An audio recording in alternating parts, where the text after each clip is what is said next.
What is up? I'm Jared Harris, and you're listening to episode 25 of Beats by Jer. I am thrilled to be joined today by none other than Valerie Knox of the Anti-Queens. Valerie had joined the band 9 years ago as the lead guitarist and had performed on their debut full-length album 2019's The Anti-Queens. Since then, the band has changed dramatically, seeing Emily Bones and Valerie form a collaborative role as they steer the band into the 2020s.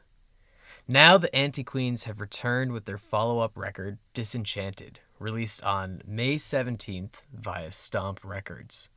The 13-track album, front to back, is an absolutely impressive display of punk rock that walks a fine line between an array of influences ranging from pop punk to alternative rock and grunge and classic punk from the 80s and 90s.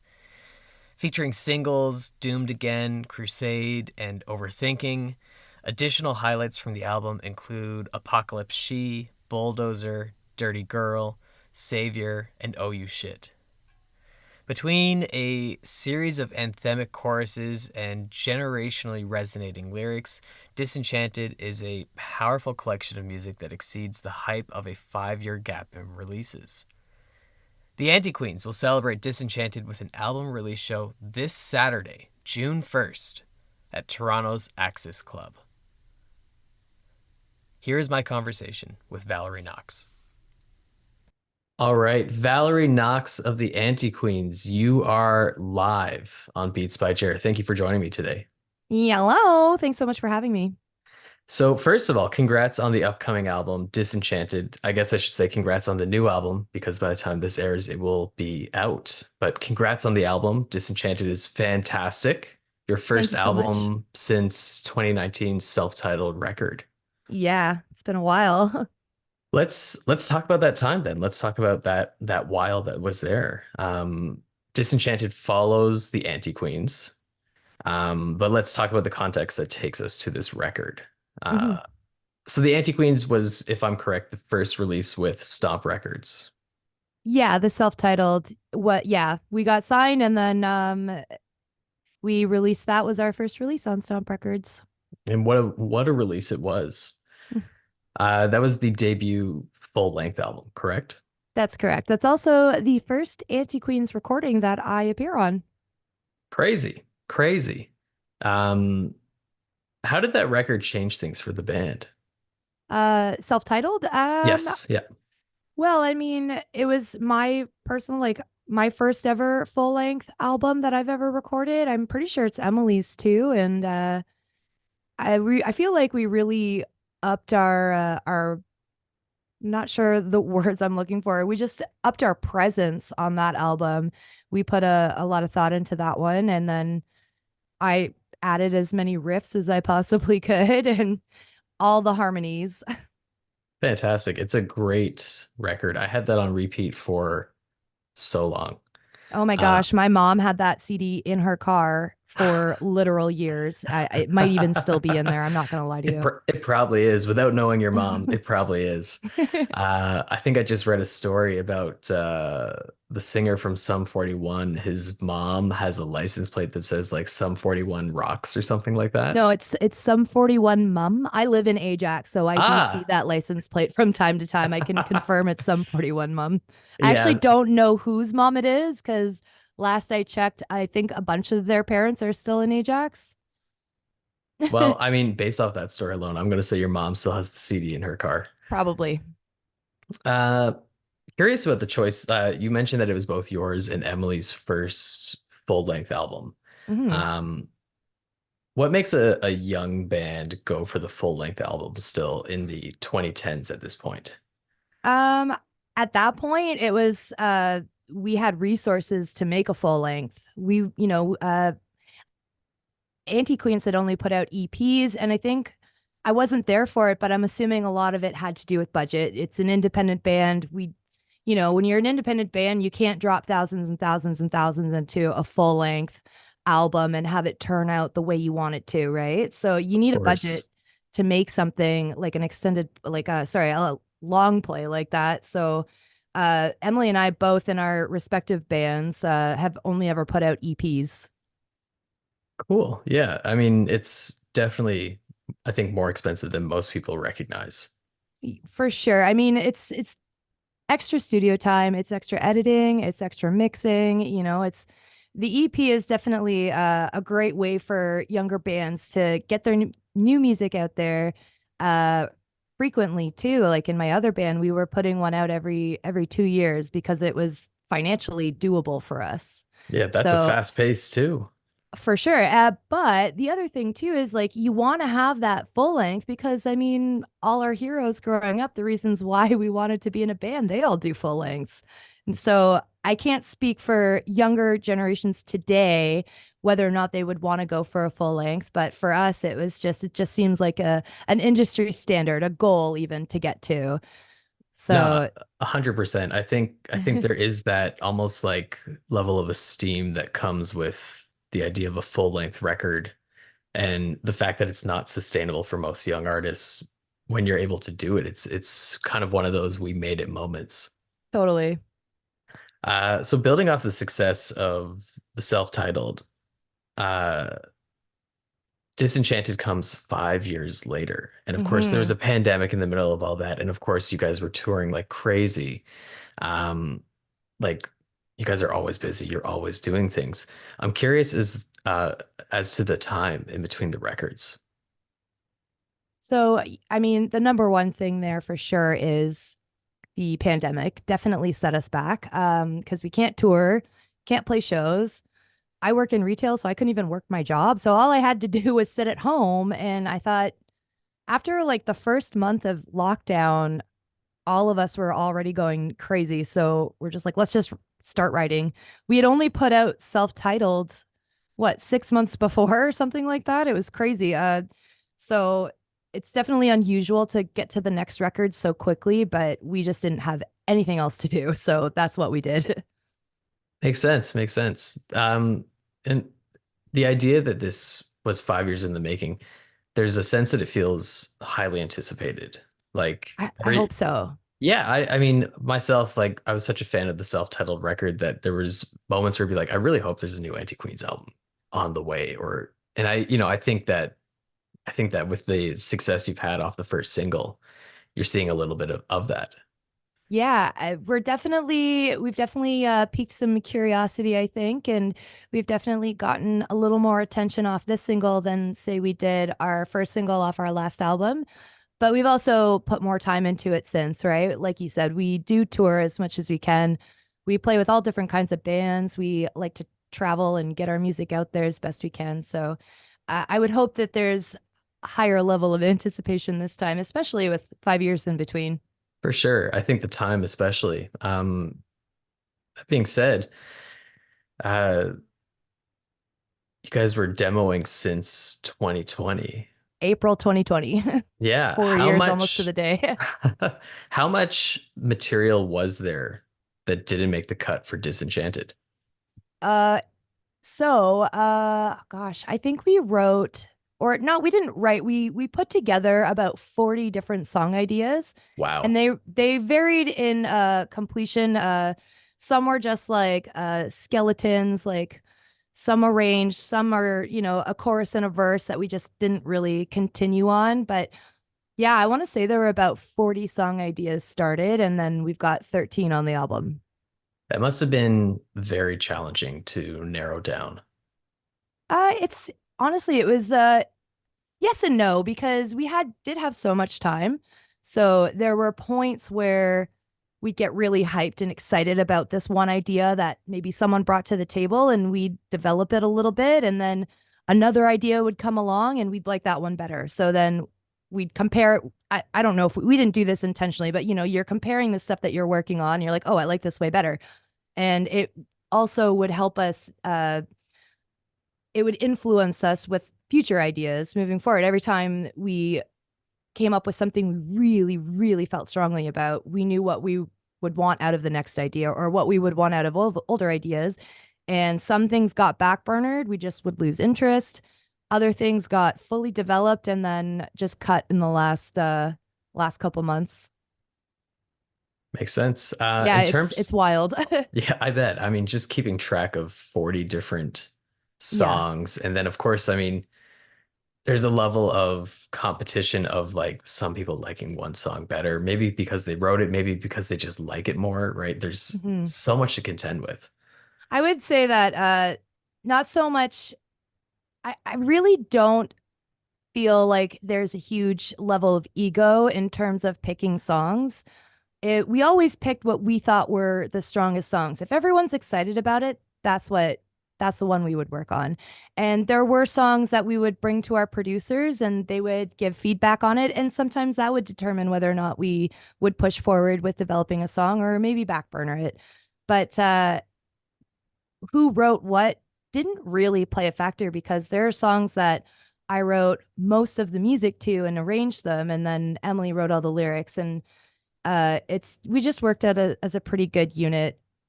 That sounds like probably those two between producers and just gauging the excitement within the band. That is probably the two healthiest, the two best ways to Oh, for actually sure. like put a scale to how great these songs are. And I think it really shows. The album is really exciting front to back.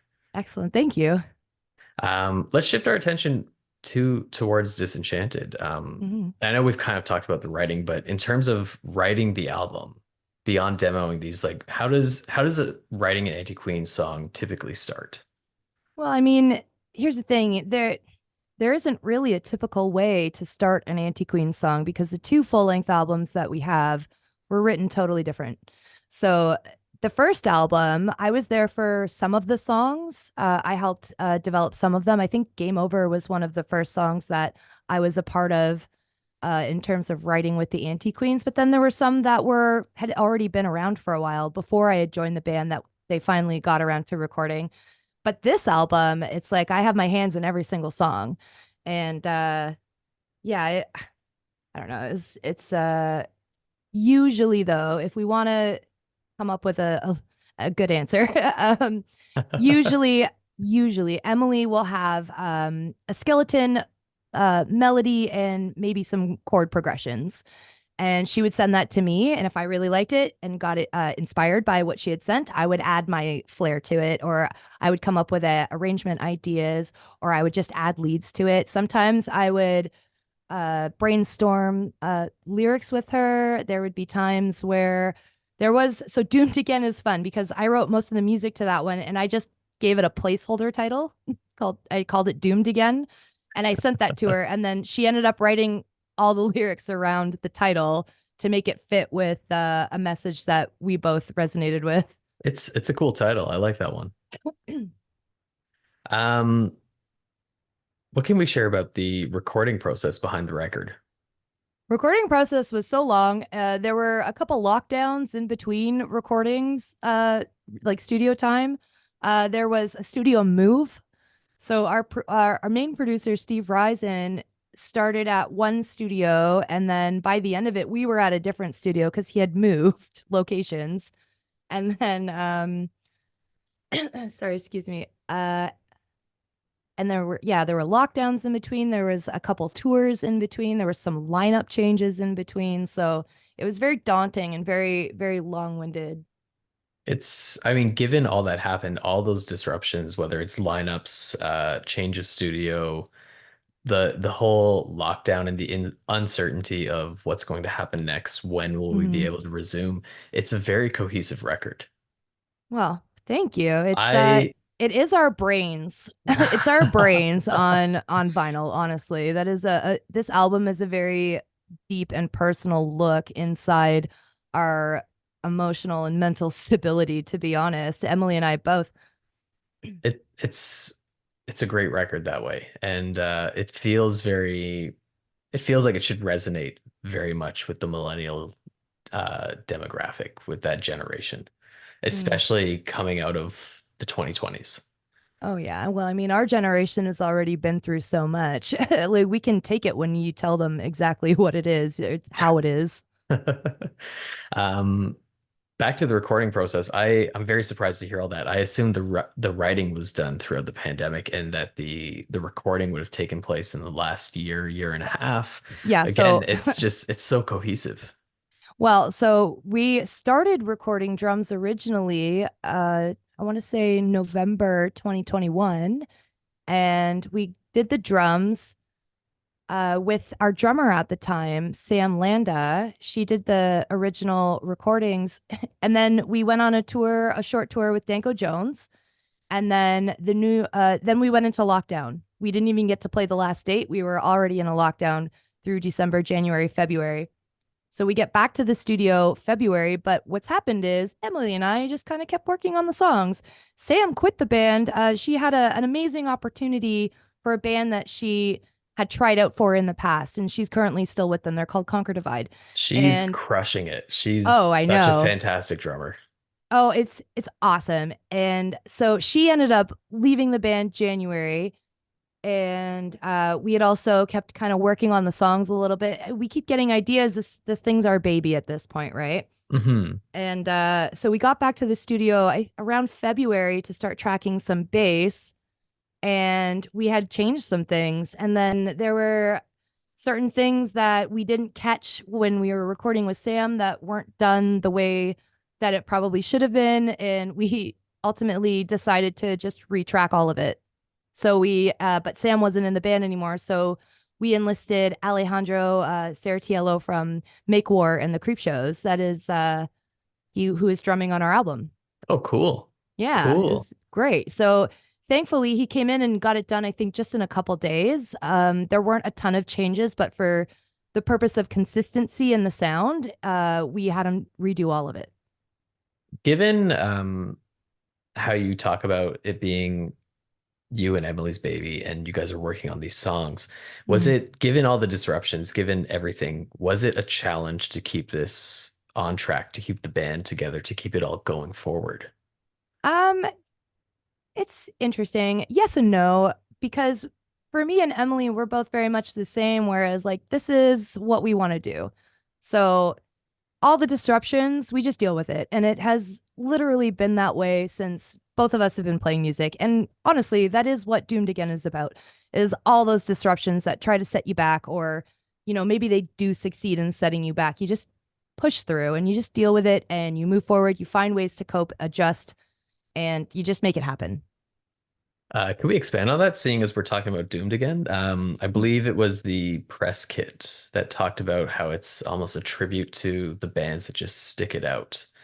Well, that's it, Um, right? There's always something that can go wrong. And we know this from experience, whether it's your trailer hitch shitting out in the middle of a tour and having to get it fixed, and or if it's blowing your amp on tour, or if it's band members quitting in the middle of recording. It's always something. there's always something, Oh yeah. absolutely. Or if it's a pandemic setting you back from promoting your new album.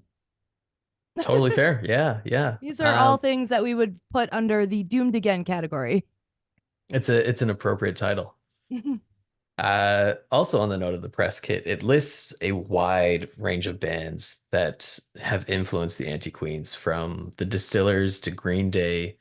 I'm very curious as to which artists and albums were most inspirational during this period to you.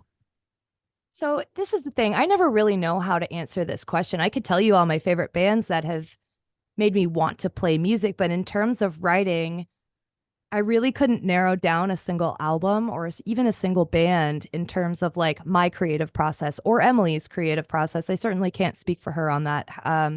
But what I can say is I've always been a person that I want to hear something a certain way, and uh, I try everything. That is a rule in the band, actually. Whenever someone has an idea, we try everything. Doesn't matter Hmm. who's presenting it, or if we really don't think it's going to work, we're just going to try it. And if we like it, you never know, it could turn out great. But yeah, having a brain fart. I'm so sorry. That's totally cool. Don't worry about it. I don't even know where I was going with that. And it's funny? I'm the go-to person for interviews in this band. That's Everything's totally fine. fine. That's totally fine. Um, I mean, on that note, then I think it speaks to the record, to the previous record. There's such a wider, like you guys are clearly a punk band, but there's so much more to it. Um, this album especially, there's a I would say a little less of the pop punk that was on the self-titled and a much more aggressive, heavier tone to it. Um, Seeing as you were saying that you were involved in all the songs this time, do you think that that heavier tone is brought in by some of your influences, your work, your approach to writing? I would say that's a pretty fair statement. I would also say that having Dave Brown sound on the album definitely influenced that as well. Um, he's a heavy metal guy, and he's a good friend of ours. And I play in a band with him, and I've worked with him for the last 10 years on writing and performing music with our other band. But Emily too loves her 90s grunge, which is also very aggressive. And I think we had an opportunity to really spend time on this album and make sure it turned out as aggressive as we wanted to. Not to mention, we're feeling aggressive.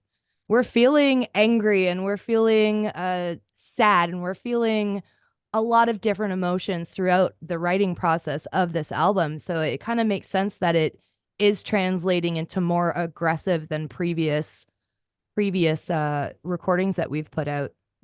I mean, d despite or in spite of the aggressive exterior of the tones and the songwriting, it feels like a very vulnerable album lyrically. Totally. And that's actually one of the reasons why I wanted to join the Anti Queens is Emily's ability to communicate that vulnerability through songs. She's an amazing storyteller and an amazing songwriter, lyricist. She finds a way to be, am I allowed to swear? Yeah, 100%. We're She adults. finds she finds a way to be fucking pissed, but also really poetic about it. You know, it's she's got a really great way of just cutting through and getting the point across the way we all want it to. So yeah, to me it does make sense that we've got that aggression on here, but also there's some really shiny, pretty stuff on there too. Look at the harmonies we do, right? Oh, the harmonies are so lush. Right. And that's the thing. It's like there is a balance in the anti queens in our songwriting and the music we create. It's got, we love our pop music too. A lot of people probably don't realize that about us. Emily's a big Taylor Swift fan. I love like 80s pop. I'm a fan of like girl bands and boy bands from the 90s, but we also love our rebellious rock and roll too. So I think we've really found a way to kind of fuse it. I think that there is the answer to the previous question on Yeah, influences. That's just all it cut that in. is. Yeah, that's it. That's it. Um, you also take lead vocals on a few occasions, if I'm correct, for this record. There's, I think it's just one verse, but I mean, I am a lead singer in another band, and it was one of the reasons Emily was excited to have me join the band is to have someone that can step into that role where necessary. Live, I've started singing a little bit more, and we do that to kind of give Emily a vocal break. We've noticed over the years our sets have been getting longer, and as a fellow belter, as we call ourselves, we sing really high, really loud. It gives her a vocal rest, so it's nice. I think I would assume it's nice for Emily to kind of have that to lean on in times when we're just unrelenting with touring, especially. But I'm a singer myself and I love to sing. So it was really awesome to have an opportunity to kind of showcase that on this album. Yeah, it was a really cool contrast too, vocally, Yeah, it's amazing how well our voices work to get together and it's just really worked out. for sure. Um, the name of the album, Disenchanted, it evokes a certain level of imagery. The album art with the unicorn, um, the use of ghosts in the Doomed Again music video. Uh, is there an intentional through line with the imagery that you guys are portraying for this record?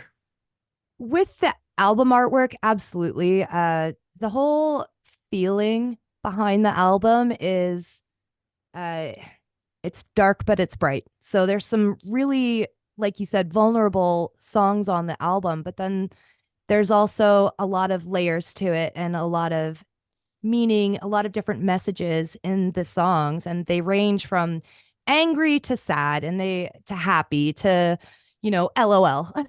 So we always like to keep things bright, but also acknowledging the fact that there is vulnerability here. So we don't want it to be all happy, pretty, pink and flowers. There's also there's dead stuff in there too, because Is that's our there life. It's light and dark. We're always doomed again, but it's fun as hell. So we were is trying to find imagery to really communicate us. Yeah. Is there something specific that led to is there something specifically that left you and Emily feeling disenchanted that led to the album title? Well, it's so that song originally, the placeholder title was called Over Life. That's the chorus is, I'm over life. But we have another song called Overthinking. So we had to change the title. We didn't want two overs on the album. This isn't a super exciting answer, but it is what it is. It's the truth. So we needed to find a different title for Overthinking or Over Life, and we ended up with Disenchanted. And we thought, it's a word that is depressing, but it's also magical because it's got that enchanted in there, but it's disenchanted. So I don't know if I'm explaining this right. I don't know. I like the title a lot. I thought it fit tonally with the music and the lyrical themes. I was just wondering if there was like something specifically that was like, Well, bummer, disenchanted by this whole well, specific thing. we fell on that word and it ended up being the title of the album. So there's definitely a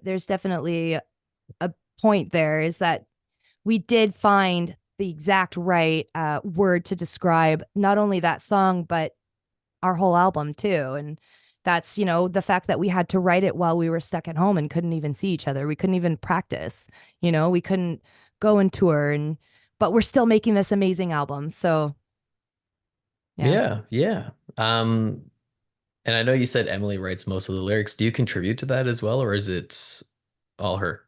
I will every now and then if she asks for it. For the most part, Emily's got that on lock. It's not very often I even feel like I need to interject because every time she writes a song that I get excited about, I feel like she's written it for me. She's just done such a good job of communicating how I would want this song to be presented.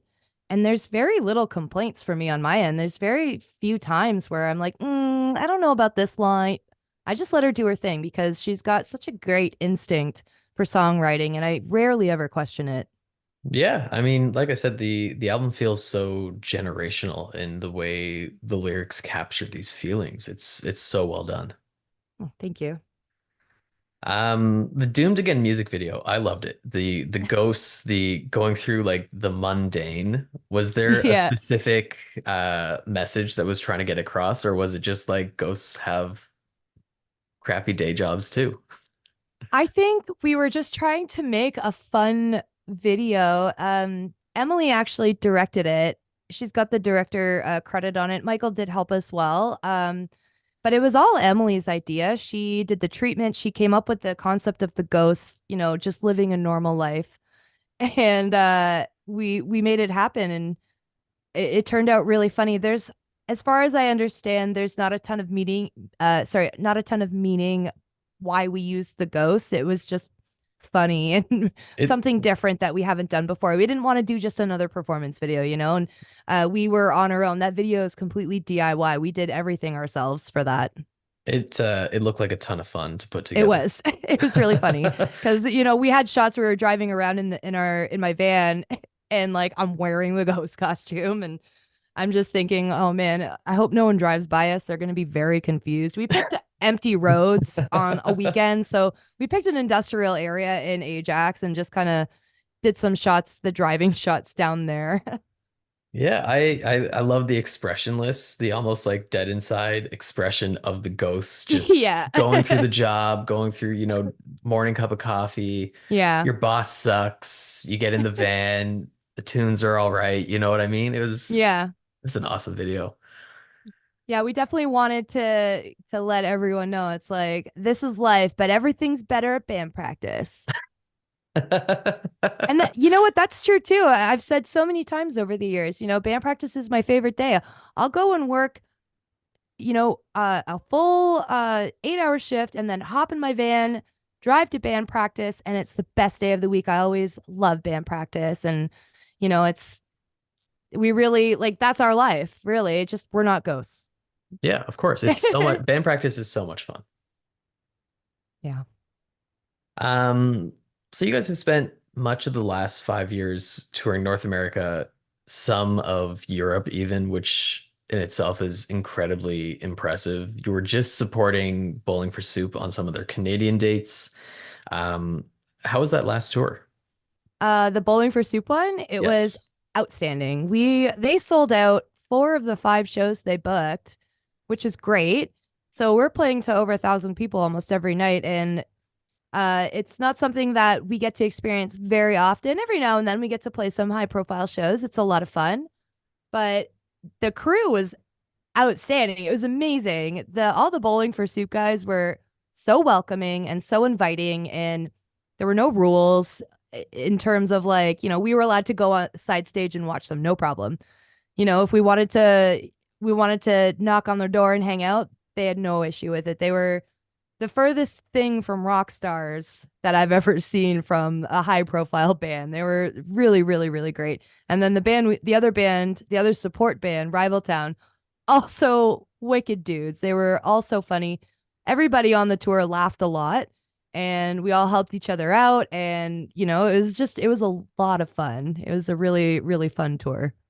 Great, great. The excitement you have for the band, for the no rules, the crew, the environment of it all, is that often the case with artists that you guys work with, or is it sometimes a little more strict, a little more of a different experience? It really varies. Everyone's got their comfort levels, right? So we always just try to be respectful and wait for the cues. So it's not our tour, it's their tour. So we just kind of follow their lead in that sense. And that would be for any high profile band that we open for, because we don't want to make anyone uncomfortable and we don't want to come off like we're entitled to anybody's time or anybody's anything really. So, Of we just course. try to be respectful, but these guys were like, yeah, do whatever. We're like, okay. Uh, We had a little after party on their bus one night, so that was pretty funny. nice, Yeah. nice. Curious, is there one artist that you guys have worked with that stands out for just making the touring experience going above and beyond, making the touring experience that much more exciting and memorable for you guys? Honestly, this Bowling for Soup one is going to stay with me forever. They were just so accommodating. We had an issue with our rental van. So our current tour van is on its way out. We don't trust it to get us from A to B without any issues. So we've been renting vans for runs and tours. And we had a mishap. We normally will rent a full uh a giant passenger van, take a couple benches out, and then it will carry all of us, all of our gear, and all of our merch, no problem. And it's comfortable and it works. We got a minivan, like not even smaller than a minivan, and the night before we were texting the tour managers from the other 2 bands, being like, "Oh my God, this is a disaster. We don't know what we're gonna do. We can't fit our backline in it." So Rival Town was super great. Let us use their kit. They shared a kit with us, and then they shared one of their guitar cabs with us, which cut our space in half. And then That's Bowling for fantastic. Soup, they were super great, and they let us store some of our like backline and merch in their trailer for the whole run. So we had enough space for our guitars and our heads and our personal belongings to get from A to B for the whole run. Everyone was so great and supportive. So honestly, this is going to be one of the tours that is going to be hard to top. So It if any bands really are listening, thinking about taking us on tour, you better be nice to us. The standard is high. The bar has been raised. It's It true. really speaks to the idea of just wanting to put on a good show. And, like they obviously chose you guys for a reason, but ensuring that the supporting acts feel welcome, that they feel supported, that they feel that they can depend on the team that they're working with. It Mhm. really goes that extra step to show that Bowling for Soup is just looking to create the best show experience for not only you guys but for their audience that they can. Absolutely, and they were so funny, and oh man, that was such a great tour. Um, where can people see you next? You guys have been announcing a few things in the last couple of weeks or so. What's coming up for live shows for the Anti-Queens? So live shows, we have June 1st. We've just announced our Toronto album release party at Axis Club, formerly the Mod Club, which is crazy. I can't believe we're Yeah, releasing our I album there. That's wild. that one still throws me off the name change, but that's an amazing venue to be celebrating the release of your album. Congrats. Thank you. We're really excited, and yeah, we're hoping it goes really well. We've got a lot of stuff planned for that too. We're flirting and working with an extra guitar player. Um and we're gonna be trying her out over the next little while and seeing if we can make it work, if it's makes sense. But we've got her doing some extra guitar stuff. We've got her doing some acoustic. We might find other tasks for her to do to enhance our live show. So this is stuff that we're thinking about. And then we might have all three of our drummers do some songs that night. Oh, cool, cool. And What then what three drummers would these be? so they're not really our drummers. This is the thing. We don't actually have a permanent full-time drummer of our band. So we have Sarah Fellin, who's in a band called Among Legends. She's been drumming for us pretty pretty like predominantly since last March 2023. And then we also have Zoe McMillan, who was originally supposed to be a member of our band and then gotten this amazing offer to drum for a pop star named Devin Cole, Yeah, who's currently, she's also killing it yeah, between I like know, what it's she's doing wild. and the what is it, drum skins or the Zoe, yeah, start the she's, company she started? yeah, yeah. So it's like she's super busy and we're not about holding anyone back from doing what they want to do. So we support Zoe, but she kind of had to go do the Devin Cole stuff. And then so that's why we ended up getting Sarah. And then we also have Alejandro filling in from time to time. So it's we are surrounded by great, talented, amazing drummers, just none of them want to join our band. Um, beyond the release show, where else can people see you? Do you have any other tours announced beyond that? Yeah, we're gonna be heading to the West Coast with label mates Ray Gun Cowboys. We're gonna be doing some BC and Alberta dates. I'm very excited to go back. And then we've got a few festivals in Quebec coming up. We Here's the thing. I don't know what I'm allowed to say because some of the stuff's Totally not fair. announced, Totally but fair. If it helps, this is probably going to air on either May 13th, May 20th, or May 27th. I know that's like gotcha. a big range, but I don't want you to reveal something and then it's a problem. So, Yeah. So I mean, we're playing Pooza Fest. We're actually playing Pooza Fest on the 17th of May, which is the day our album comes out. So that's gonna be so much fun. We're gonna oh, be at absolutely. Fufong Cabaret, and we're very excited. And then after our set at Pooza Fest, Michael and I, we do a Misfits kind of cover band. We're called the Hybrids, Oh, and we're going to cool. be doing a Misfits cover set right after the Anti Queen set. Nice. Nice. Yeah, we're Double really duty. excited. Oh yeah. Oh, I've honestly my role in Anti Queen started as double duty. So I was playing a lot in Black Cat Attack and the Anti Queens. Like the reason I joined the Anti Queens is cuz they wanted to tour.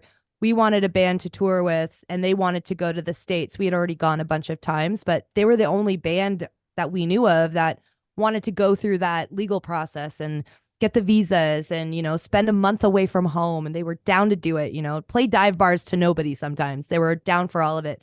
So we went on that tour. We took Annie Queens out and we harassed them the entire time to get another guitar player because they were a three-piece at the time. And then later that summer, a few weeks after we got home, Emily came out to see my other band. She said, "You know what? I think we're actually going to get another guitar player." And I just kind of barged in. I said, "Can it be me though?" That's a great story as to how that worked out.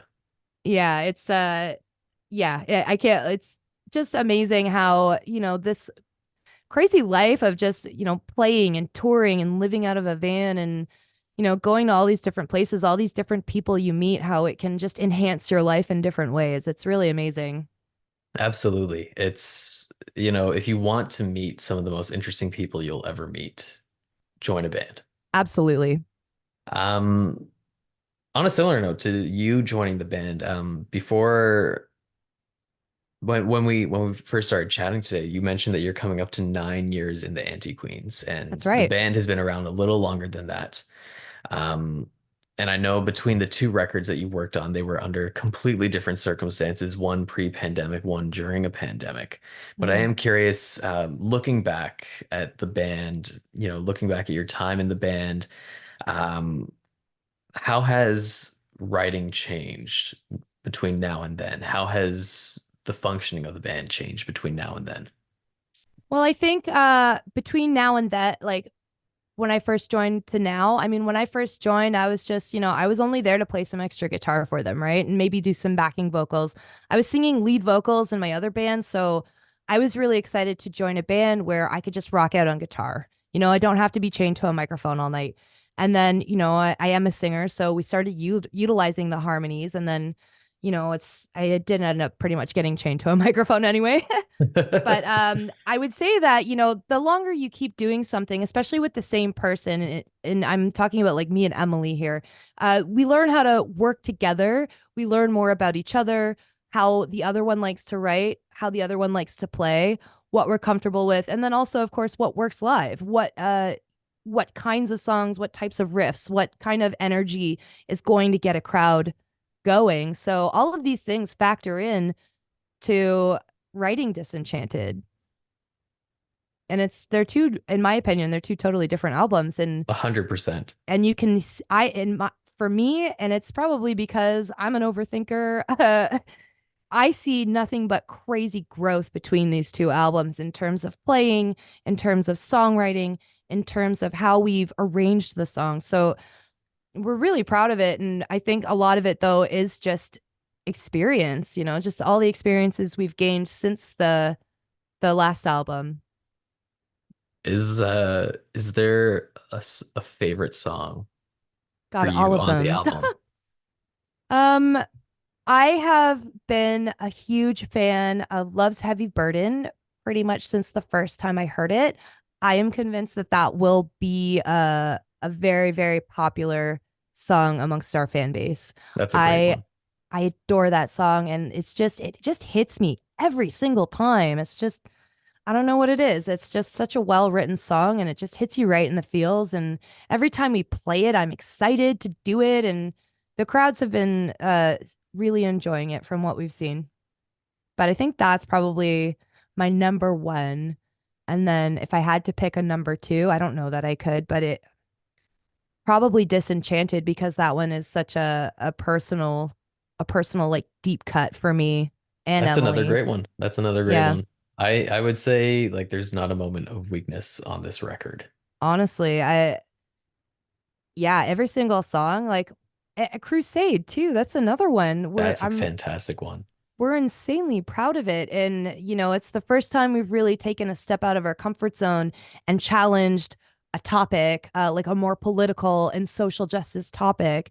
So we're really, really happy with how it turned out. And again, I'm so proud of it. I'm proud of like just the content of the song, the structure of it, the solos, everything. I'm proud of this whole album.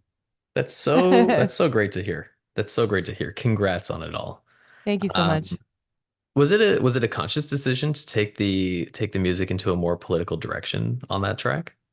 Over the years too, a lot's happened in the truth and reconciliation movement. There were hundreds of bodies discovered, and we're finding out that, we were lied to growing up, or it's maybe we weren't lied to. Information was withheld from us, and we were given a sense of, Canadian pride, and then we're finding out all this horrendous shit that our government was privy to and participated in and condoned. And we just got fucking angry. And every time another mass grave was discovered of Indigenous children who were forced to go to these residential schools, and then finding out too that some were still active in the 90s while I was in school. We're just totally feeling betrayed by our government, and our position on the world stage is, as Canadians, has always been like, we're Canadians, we always say we're sorry, we're always polite. And it's just like, well, it's kind of a fucking lie. It's It's like we've got it's this horrendous dark past that we didn't talk about for decades. it's insane that the last residential school was still open within our lifetime. I know. And I think that was, that's all of these things that have come to light have really affected us because this is our community too. I live in Southern Ontario, and it's we're surrounded by Indigenous populations, Indigenous communities, and I think a lot of people don't realize they're present all over, and we're technically on their land. You know what I Hmm. mean? And Hmm. to not acknowledge that, and we just wanted to find a way to acknowledge it and kind of signal to our fans and whoever might be listening that we're allies and we're supporters, and we believe in moving forward in a more inclusive Canada. Just because I think it's such an important topic, I'm curious to expand on this a little bit, if you don't mind. Sure, I'll do my When best. when did you first hear about residential schools? I Here's the thing, and it's so hazy. There are things you learn in school that stick with you for life, right? Hmm. Hmm. That's not one of them. No, For definitely some reason, not. that's Definitely not not. one that was, if it was taught to me, I feel like they mentioned it, but didn't go into detail or the extent of it or what was actually happening or who was actually involved. I feel like when we were learning about this, it was presented in a much different way that, kids are, you have to be careful with kids, right? But at the Hmm. same time, you have to teach. We feel like Yeah, we are kind yeah. of betrayed by our educational system. It's I could vaguely remember it being like maybe a page in my grade Yeah, 7 history textbook, but it definitely was like painted as a not a school big to deal. learn about English. Yeah, it's Um, like, and like I mean to that idea, I teach high school history and mm, it's now in the curriculum, right? So like when I'm teaching it to students in high school, they already know about these things, which is so refreshing. But that is great. they're astounded to hear that A, it was within my lifetime that these schools were still open, Yeah. and B, that I had to learn about this on my own. I had to take a course in university to learn about these things, that it wasn't just something that we were told about. Well, I here's the other thing that just gets me fucking angry every single time, and it's I think about the things I learned in school growing up as a Canadian citizen in the public school system. I learned all about the Holocaust. I know all about that. Hmm. We know that it was Hmm. wrong. We know it was horrendous. We know that it was war crime after war crime by a tyrant who, is if you try to replicate it or make light of it, it's not okay. Even now, it's not okay. Hmm. How come we don't have that kind of feeling towards the genocide in our country? We're not even being taught about it. We I don't mean, we don't when I typically was call it a younger, genocide, despite it's true. it checks off all the boxes of the UN's Convention for Genocide that emerged after the Holocaust. Well, I mean, you just have to look at it. Uh, Europeans showed up on this continent, and they just completely dominated it, took what they wanted, used all the resources, built colonies, but built towns, poisoned, killed, murdered, uh, fought the people that were already here with societies. And it just, I don't know, it just doesn't sit right with me. And it doesn't sit right with M. And honestly, that's where Crusade really, really came from. Yeah, it's a fantastic song. Thanks. I'm glad we could get into that though. Yeah, thank you. It's an important message. I agree. And you know what? I think that it's important as white privileged citizens that we're using our voice and our platform when we can uh, for things that we believe in, and, spreading light to something that is a part of our community. As I said, we just Absolutely. we just want to signal where we stand because it is very important to us. And again, it's like we just feel like we were cheated out of an education on the topic because, our governments just hid it. They wanted to sweep it under the rug, and it's just appalling. For sure. Um, Circling back to Oh, that. Oh, sorry. no, One, let's go with sorry. this. I just want to add one more thing. We came up with a ton of different titles for that, and one of them I proposed, which was shot down. But I wanted to call this song "Parts of Canada Still Don't Have Access to Clean Drinking Water." Oh, I like that too. I mean, I like the idea of crusade, like the historical connection of For European sure, conquests over it foreign makes land sense. resource. Like, I love the symbolism of that, but I also just love how direct and abrupt that is because Oh, we again, came with, that's something that so many people don't recognize or realize. and yeah, that was one of the things too. That one of the one of the things we wanted to get out of this song was to just point and say, "Look at that. That is still happening. This affects all Hmm. of us." Um, oh, I like that title a lot. I You can like that a have it if you lot. want. Okay, okay.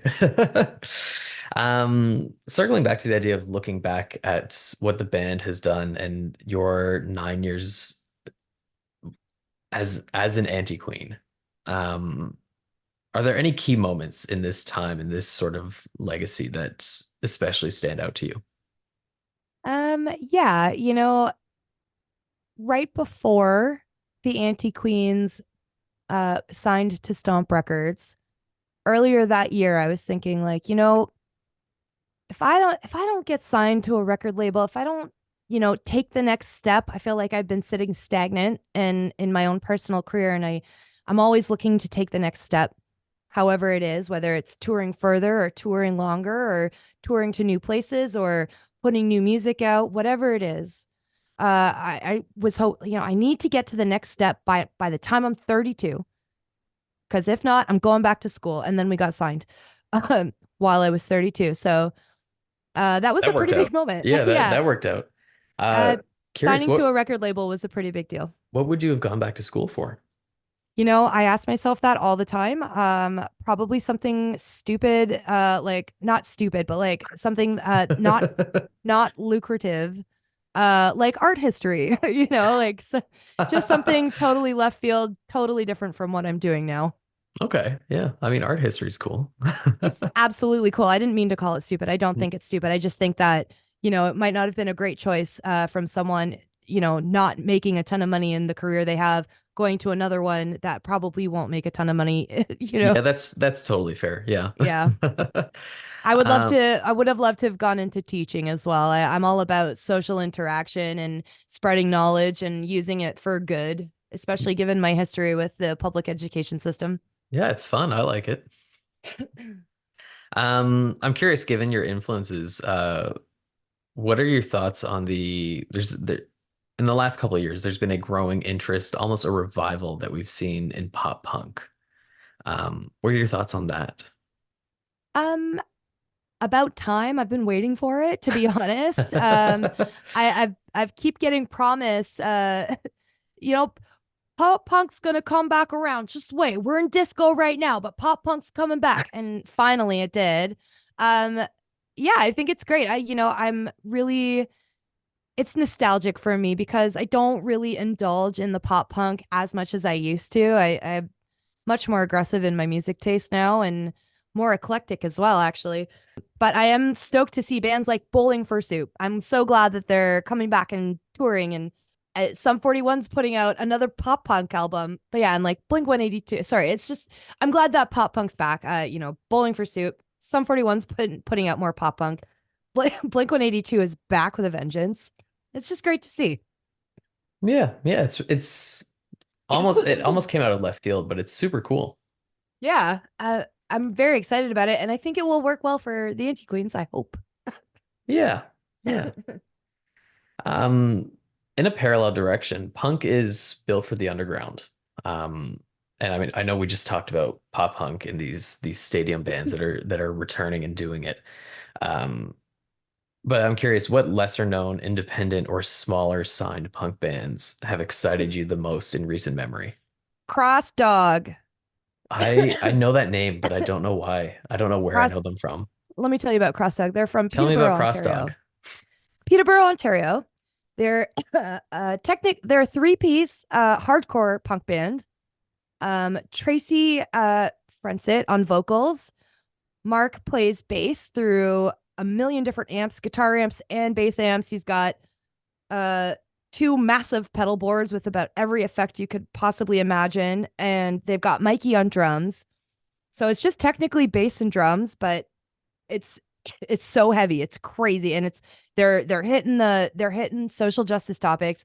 They're hitting feminism. They're calling it out. I love it. They are so aggressive. And you know what's crazy is I was introduced to Cross Dog 10 years ago, and I've been friends with them ever since. And I've been playing shows with them this whole time, and they just got announced that they are signed to Stomp Records, and I am so stoked that they're finally going to get a platform and some resources, and they're just going to be able to get themselves out there. That is a band I am so excited about and have never stopped being excited about since I first heard them. Well, I'm sold. I just queued them up. I'll be checking Yes. them out. I'll be checking them out tonight. Um, so the cliche question comes at the end of the interview, but we've talked about the upcoming tour. We've talked about the album release show. What does the rest of 2024 hold for the Anti-Queens? We have lined up a few festivals in the fall that we'll be doing, and then I'm currently in the process of booking some US club show dates in Northeast USA. We're not going to go too far, but we need a van, so we need to play shows so we can save up and get a van. And honestly, not a ton more. I'm hoping our schedule will fill up more and more as we get closer to the album release. But yeah, it's we haven't had anything to promote in 5 years, so in a sense, it's almost kind of like starting from scratch in terms of putting ourselves out there to new markets and new agencies or promoters. You know what I mean? So There's a newness to it. yeah, it's. I mean, the 5 years wasn't great. Because of the pandemic, it didn't really give us an opportunity to show that album and promote it and keep building off of it. We didn't really get that with self-titled, so we're kind of like a do-over with this Disenchanted. Nice, nice. I can't help but notice you said that you're booking the the US shows. Do you handle a lot of the management side for the band?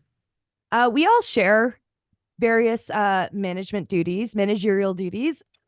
I have a history of booking my old band and Annie Queens throughout the US on the East Coast.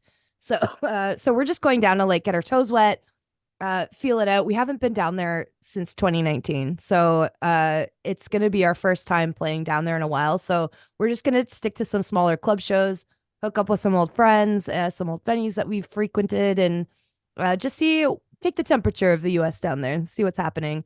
And then we've also kind of been working with Atomic Music Group out of the US, but we haven't gotten deep in with them just yet. So I took the liberty of just booking us a couple club shows. Nice, Yeah. nice. One final question that I like to close on. What are your three desert island records? Three Desert Island records. Static Age by the Misfits, Nice. Master Volume by the Dirty Nil, Oh, and Dark Side of the Moon by Pink Floyd. oh. Those are my three. I was not expecting that last one at all. Oh, I'm a huge Dark Side of the Moon fan. That's a fantastic record. It's just I don't know what it is. It's so weird. It's so innovative. Like the It is. audacity to make a record like that, that's musically so simple, but yet isn't. Have you ever watched Wizard of Oz I without have playing? not. I have Oh, you got not. to do it. You got Every to. now and then I listen to it and I'm like, I should totally do it. And then I don't do it. It is incredible how the music syncs up with the visuals of the movie. It's amazing. I just whether you smoke a joint before or not doesn't matter. It's amazing. It's but yeah, I will definitely have to check it out. Yeah, I did a recent episode talking about Dark Side of the Moon and The Wall, and I called it a hot take because I was like, those records don't hold up to Wish You Were Here. And in doing the listening for that episode, I still stood by it with The Wall. I was like, The Wall does not hold up to Wish You Were Here. But like listening intensively, like back to back to back of Dark Side of the Moon, it was very hard to make that argument. Uh, I still Dark Side of think the I Moon is a still think standalone. yeah, I still think Wish You Were Here is the better album musically, but it's so hard to make that argument. It's Dark Side of the Moon is just such a revolutionary record Hmm. in so many ways. Yeah, I one of my favorite parts about Dark Side of the Moon is all the like the Foley sounds and all the background singers that are featured, Hmm. and Hmm. all the different noises, and they really get into your brain with that one, and they really challenge what you're listening to. And I always really love it when music can create visuals for me in my head. It inspires a visual creation, if for lack of a better term. And Dark Side of the Moon is one of those albums that has always done that. It's always invoked feelings for me too with certain songs. Us and Them, Oh that yeah. song is so hard and so beautiful, and it just seems so sad too. And the way it's performed, and it almost sounds like they're pleading, and it just really does just pulls everything out of me when I listen to that album. And I have not to this day gotten sick of that album. I listen to it front to back. Every now and then I'll pick a couple favorites and I'll just go to those, but when I listen to that album, it's usually start to finish. That's great. I think I, on the note of the sound effects that you were saying, especially like not like coming of age after long after the album came out, where sampling and sound effects were much more normal, especially in hip hop. mhm, They use sound effects in a way that nobody else does anymore, right? yeah. Like a rap artist might make a beat surrounding a sample of a sound effect, or they might use it as a skit to introduce the song, but they're Mhm, using it as these ways to hint at thematic elements and to signify these changes and to like you're saying, add these like visual moments. It's so unique how they did that. mhm, absolutely. And I I'm obsessed with that album. I always get really mad when they don't play Eclipse on the radio. Like, you know what I mean? Like, oh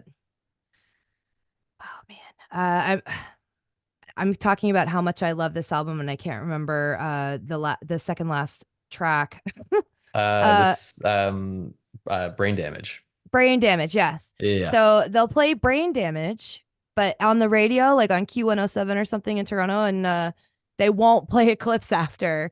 And I always get so mad. I'm like, it's one song. The two really are one song. They're one song. Eclipse Absolutely. is the epilogue, it's the continuation. It's the final part to that song. The whole album, sure, but it's to me those two songs are one song. Yeah, absolutely. Absolutely. And I always get really mad when they don't play it, so even now. All right, Valerie, thank you very much for your time. Once again, congrats on the release of Disenchanted. And thank you for joining me today on Beats by Jer. Thank you so much for having me, and yeah, if you ever want to come to a show, you just let me know. Oh, 100%. I am hoping to be at the Axis Club on June Perfect. 1st. Amazing. We'll see you there. All right. Thank you. Thank you for tuning in to my conversation with Valerie Knox. Disenchanted, the latest album from the Anti-Queens, is available on all streaming platforms with vinyl and CD options available via their Bandcamp page. And you can watch the music videos for Doomed Again, Crusade, and Overthinking on YouTube. Don't miss out on their Disenchanted release show at the Axis Club on June 1st, this Saturday. Join me in 2 weeks for an all-new special episode of Beats by Jer, featuring one of the greatest drummers I have ever had the privilege of seeing live, the legendary Tony Austin, drummer for Kamasi Washington, drummer of the West Coast Get Down, and so many other artists. I'm Jared Harris, and this is Beats by Jer.